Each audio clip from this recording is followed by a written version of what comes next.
Welcome to 5 Good Minutes. You're listening to today's inspirational message on the book of Daniel With Brady Randall.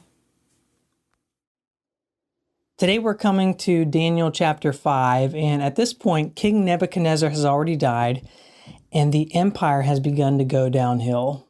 The Medes and Persians have surrounded the Babylonian Empire, and onto the scene comes King Belshazzar. Our text is going to say that he is Nebuchadnezzar's father, but the word for father here in Aramaic, which is the language that's used in this part of the text, can also mean ancestor or predecessor. So this is what we read, that King Belshazzar gave a banquet for 1,000 of his nobles and drank wine with them.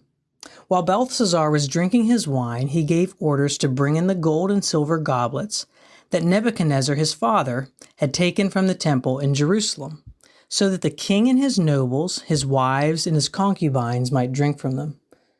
So they brought in the gold goblets that had been taken from the temple of God in Jerusalem, and the king and his nobles, his wives, and his concubines drank from them. As they drank the wine, they praised the gods of gold and silver, of bronze, iron, wood, and stone. So here you have a major feast going on in the midst of being surrounded again by enemies. But there was a sense of security that Babylon had at this point. They felt secure because they had the walls around them, which were about 87 feet thick, 350 feet high. They had massive gates all over the cities, while the Euphrates River flowed through the middle of the city. So they decided in the midst of all this to throw a massive party and feast. And when King Nebuchadnezzar had taken God's people captive, he had taken the gold and the silver vessels that the priests had used as a way of showing that the Babylon gods were superior than Israel's God. And as he's getting a little tipsy, he thinks it's time to bring these out again to impress the nobles in attendance. He's going to basically openly blaspheme and mock the God of Israel. And everybody begins to drink from these vessels, the king, the nobles, the wives, and concubines.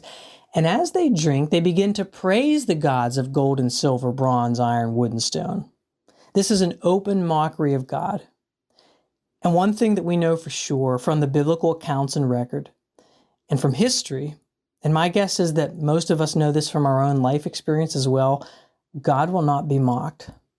In the midst of being surrounded, these people are engaging in a drunken stupor, an idolatrous feast to mock the God of Abraham, Isaac, and Jacob. And for a moment, there was enjoyable for them, and they felt like it was worth it. This is often how sin works. There's a fleeting pleasure to sin. It feels good in the moment. If you feel it, you do it. Get a little inebriated. After that, most likely they were engaged in revelry or sexual orgies. Many commentators believe that because of the presence of the wives and concubines, that this is what was happening. And our culture often goes down this path as well, or maybe you have, or maybe that's where you are, that's what you're contemplating. The idea that if it feels good, it doesn't really hurt anyone just to do it. If you have a sexual appetite, even outside the bounds of marriage, then feed it. If it feels good in the moment and nothing bad seems to come out of it, then keep doing it. And we're tempted to go forward without restraint. This is what we see Belshazzar doing. But what happens with sin is, though it may feel good in the moment, there's a pain that's coming. And it's only because of God's graciousness and his kindness and the fact that he honors our freedom of will that we don't pay in the moment. And I think what Daniel 5 will show us in this week, it will prove again and again that going against or mocking God and his ways will not be fruitful, even in the moment, but especially in the end. Galatians 6, verses 7 and 8 is a sobering reminder for all of us. Do not be deceived. God cannot be mocked. A man reaps what he sows. Whoever sows to please their flesh, from flesh will reap destruction. But whoever sows to please the Spirit, from the Spirit will reap eternal life.